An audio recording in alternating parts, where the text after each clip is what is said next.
Hello PB, comment ça va? Hello, ça va et toi? Ça va. On a enregistré un super épisode et vous irez écouter les secrets du copywriting appliqués à la vente en B2B. Il y a un livre que tous les formateurs en copywriter recommandent, un des premiers à lire, The Boron Letters. Donc moi je l'ai lu, je trouvais ça super sympa. Mais en fait finalement je trouve qu'on a du mal à comprendre ce qu'il faut en tirer de ce bouquin, parce qu'en fait Mhm. lui il donne des conseils tout au long du livre à son fils à travers des lettres, mais j'ai l'impression qu'il y a une lecture cachée, il y a un deuxième et un troisième niveau. Toi qui es un professionnel copywriting, tu les as sûrement compris, est-ce que tu peux nous les donner? Alors, je sais pas si j'ai compris tous les niveaux, mais c'est vrai qu'il y a un truc où j'ai déjà eu la remarque de gens qui m'ont dit, oui, tu lis les Born Letters, mais à la fin, bah oui, c'est sûr que c'est pas super applicable. T'as des bons conseils, ça va t'apprendre des bons principes, des bons leviers psychologiques et des choses comme ça, mais derrière, qu'est-ce que tu fais? Et ça, c'est la première lecture. La deuxième lecture, et en fait, les personnes que j'invite qui veulent vraiment monter en niveau en copywriting, je les invite à prendre deux stabilos. Un stabilo avec lequel ils vont surligner les conseils purs, copywriting, persuasion, tiens, tu fais ça, t'écris ta lettre comme ça, voilà une bonne promesse et compagnie.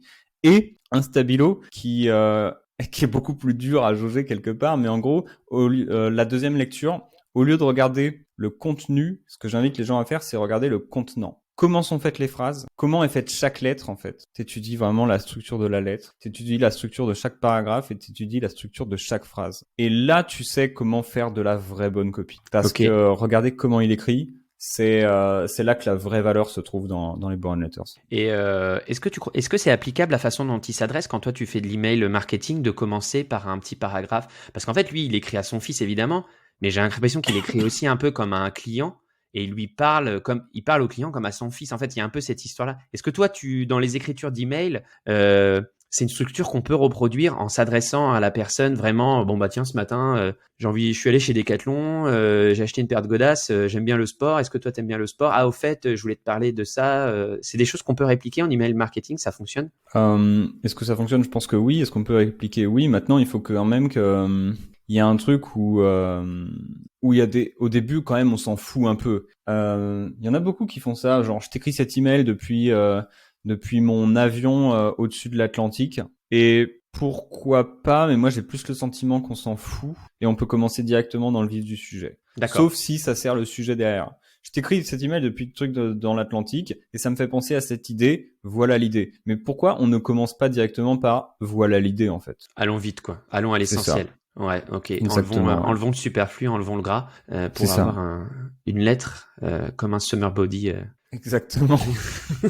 Tablette de chocolat. Dernière question que j'ai pas pensé à te poser dans le podcast, donc vous l'avez en exclusivité dans cette vidéo. Quand on écrit en copywriting, c'est quoi pourquoi on utilise le gras, pourquoi on utilise l'italique et pourquoi on utilise la parenthèse? Alors, waouh, putain, ouf, gros sujet.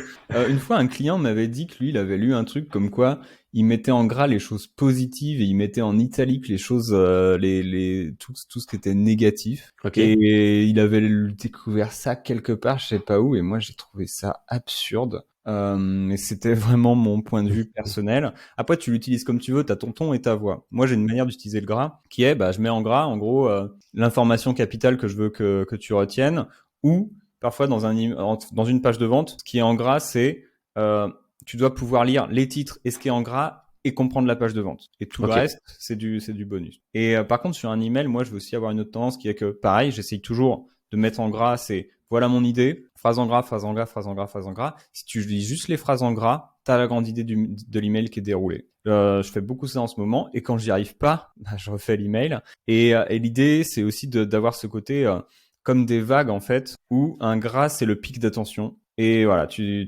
desserres ton propos, pic d'attention, information capitale, tu sers ton propos, pic d'attention, information capitale, et ça fait un peu bah, comme des vagues, et t'as un rythme quand même, où je regarde moi dans un email, entre chaque gras en général, il y a la même distance qui me permet. Mais ça, c'est vraiment de mettre de la texture dans ton email. L'idée, c'est ce qui est en gras, c'est tout ce que tu dois retenir, et si tu dois lire qu'une seule chose, c'est les phrases en gras. Ok. Bah écoutez, la thématique de la vague se prête très bien à cet épisode estival. Merci PB. Et puis, bah, foncez sur Copy Rockstar. On mettra le lien dans la description de l'épisode. Yes! Salut! Allez, Salut! salut!